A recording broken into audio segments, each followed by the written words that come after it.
Австралия 1942 жыл. Жас солдаттар оқу лагерінде дайындықтан өтеді. Жігіттер жаңбырда қиын жерлер арқылы марш-бросок жасауы керек. Отряд толық құрамда мәреге жетуі тиіс. Бірақ Дес жергілікті тұрғын Леоға қол беруден бас тартты. Екінші артта қалған Уилл мүлдем батпаққа батып кетті. Оған өлім келген сияқты, бірақ Лео уақытында оралып, салаганы балшықтан шығарып алды. Ей, бетбойлар! Тұрыңдар да барлығының артынан жүріңдер. Жүреміз ғой. Онда тезірек жүр, қара. Екеуі соңғы секундта мәреге жетті. Командир оларға асханаға барып, апельсин жеуді бұйырды. Ал қалғандарына тағы жұмыс істеу керек, өйткені тек Лео жолдасына көмектесті. Майданда бұл ең маңыздысы.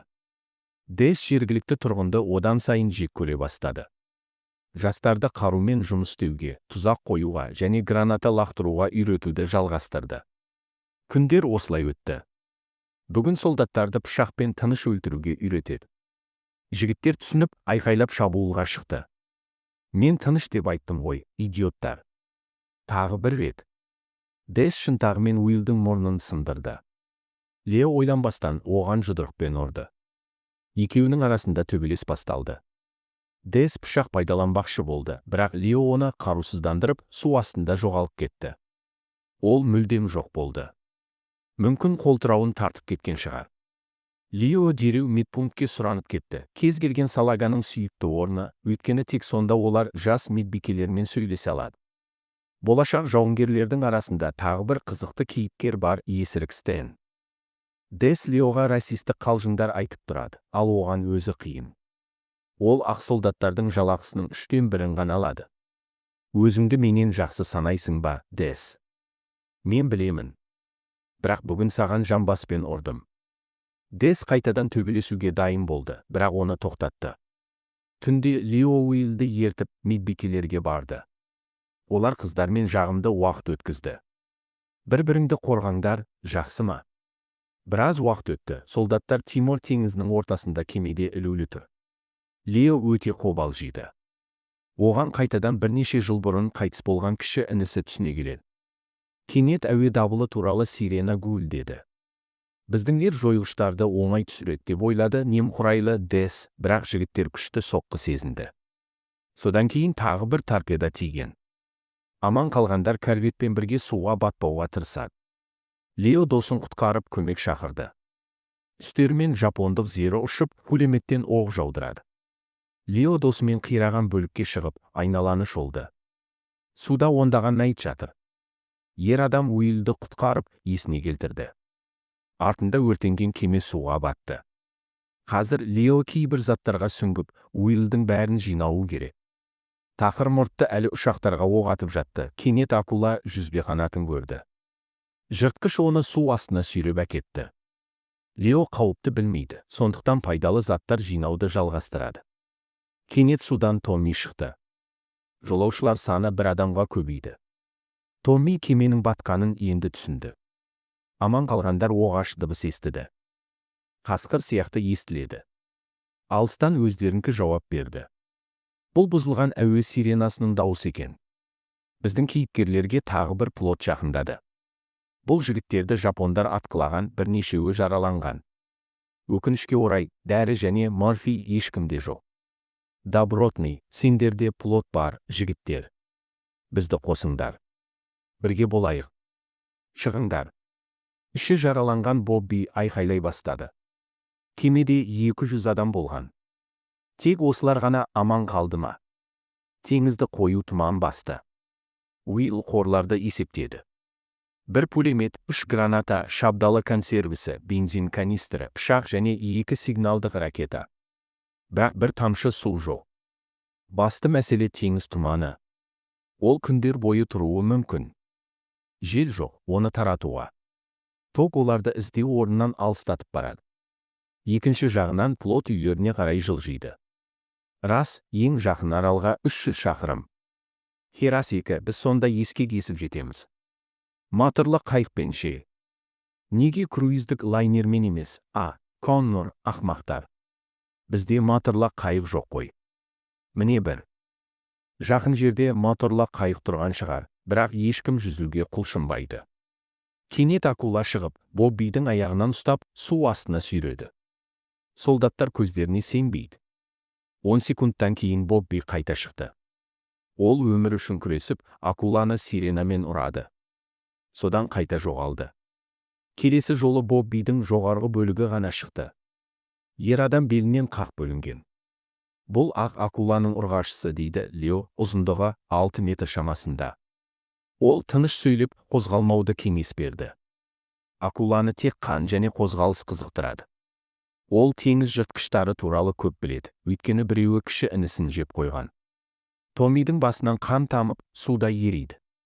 Стейн шетте отырған үшін төледі. Акула брезентті тартып, оны суға сүйреді. Жігітті ұстап тұрып, Лео Уиллге граната лақтыруды бұйырды. Жарылыс акуланы естен тандырды. Стейнді қайтадан плотқа тартып алды, бірақ бір аяғы жоқ. Культті белбеумен тартып, жараны бинтпен орады. Қанның суға тамбауын қадағалау керек. Стейннің жағдайы нашарлай түсті. Оларға моторлы қайық керек, әйтпесе таңға дейін шыдамайды.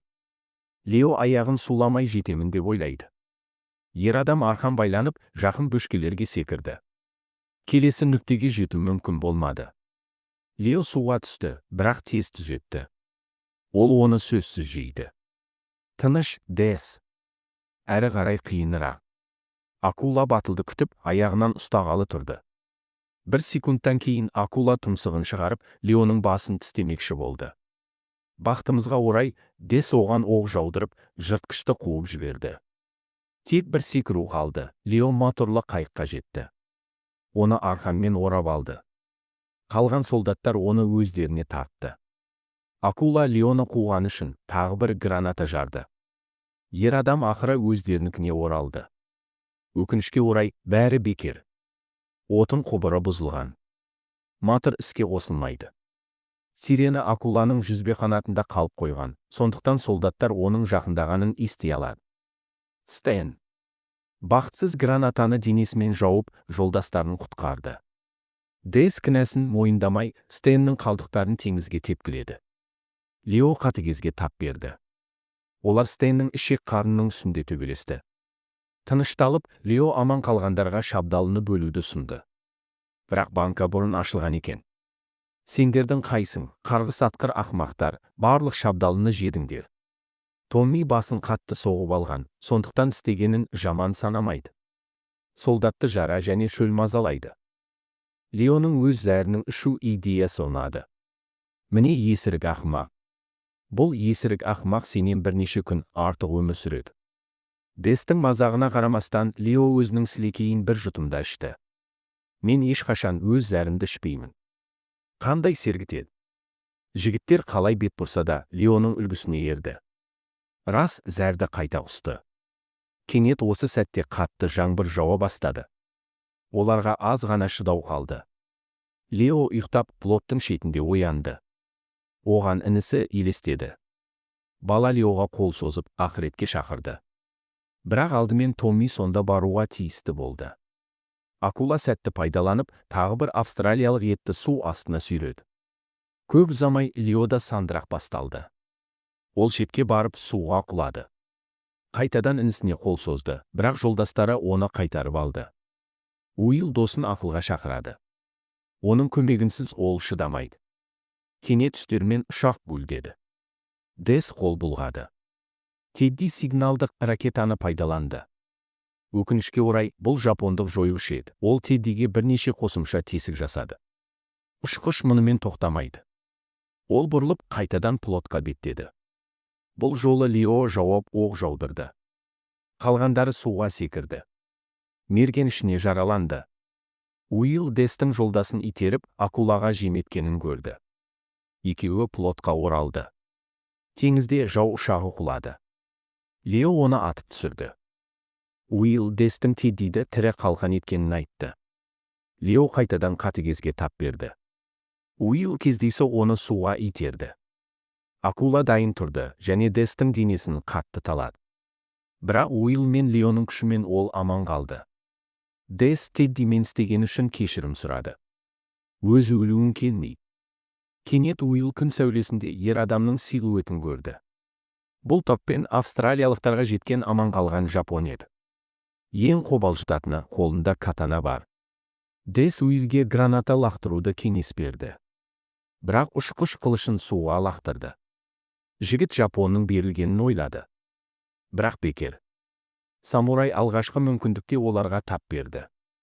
Төбелес кезінде ол илонышты қолынан шығарып, өз плотына лақтырды. Жараланған Лео құбырмен бұлғады, бірақ күші жетпеді. Жапон оны суға лақтырды. Сол кезде Дес қозғалмай жатты.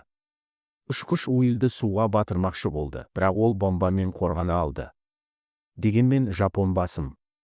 Ол жауларды өлтірмекші болды, бірақ кенет аяғынан Дес ұстап, бомбамен плотты жарды. Достар суға секіруге үлгерді. Шығып, қайыққа шығып демалды. Сол кезде тұман толық тарады. Лео суға бататын уақыт келді деп інісіне қарай суға секірді. Шын мәнінде ол қолында гранатамен акуланы күтті. Оны жыртқышқа аяғымен бірге берді. Бірнеше секундтан кейін денесі бөлшектерге ұшты. Інісі Леоны ақыретке алмады, сондықтан ол бетіне шықты. Уилл досын қайыққа тартып, жарасын таңды. Мен істедім. Мен бұл тіршілік иесін жарылдым. Сен есіріксің. Аз уақыт бұрын Уилл жапон ұшағынан құралдар жәшігін байқады. Олардың көмегімен жігіт моторды жөндеп, Леомен бірге Австралия жағалауына бет алды.